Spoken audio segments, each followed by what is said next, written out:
পরবর্তীতে মন ভাঙলে চলবে না, ঠিক আছে?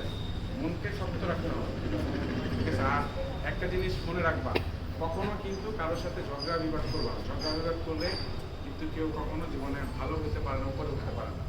আমার জীবনে কিন্তু আমাকে অনেকে ক্ষতি করার চেষ্টা করেছে, কিন্তু আমি কিন্তু ওই মানুষের প্রতি রাগ নাই। কারণ কি, ওই যে আমার সাথে যে খারাপ কাজটা করতে চেয়েছে, ওটা তো শয়তানটা ওই কাজটা করতে চেয়েছিল নাকি?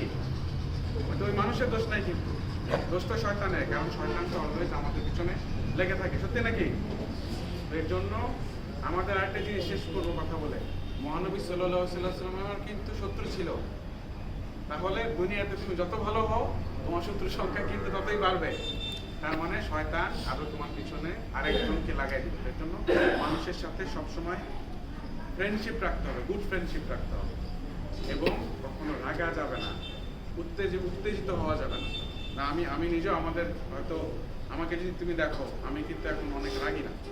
আমি হয়তো আগে ছোটবেলা তোমাদের মতো কিছু একটা রাগ, আমাদের কিশোরগঞ্জের মানুষ এমনিতে একটু রক্ত গরম। জি জি। সত্যি কিনা?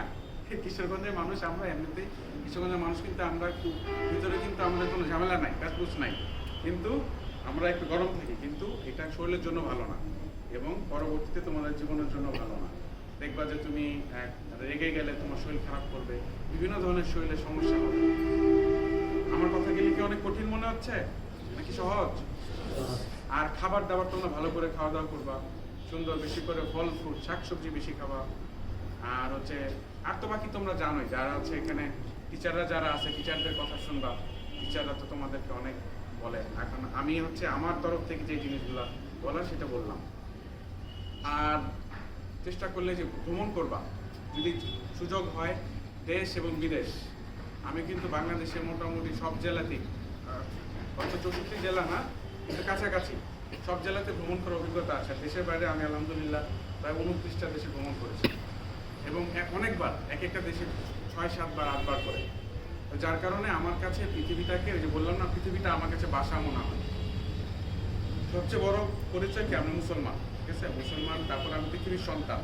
এভাবে চিন্তা করবা না যে তোমার বাসা পাকন দিয়া। তুমি চিন্তা করবো তুমি মানুষ, তুমি সৃষ্টির সেরা জীব। হ্যাঁ, তো তোমার পৃথিবীর প্রতি দায়িত্ব আছে। দুনিয়াতে আমরা এসেছি অল্প সময়ের জন্য। তোমার বয়স কত? 11 মাস। তোমার বয়স কত? হ্যাঁ, 11-12 কত হয়? কত? Very good. তোমার বয়স কত?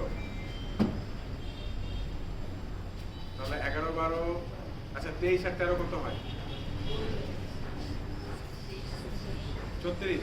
34 থেকে 2 বাদ দিলে কত হয়? 34। আমার বয়স 34।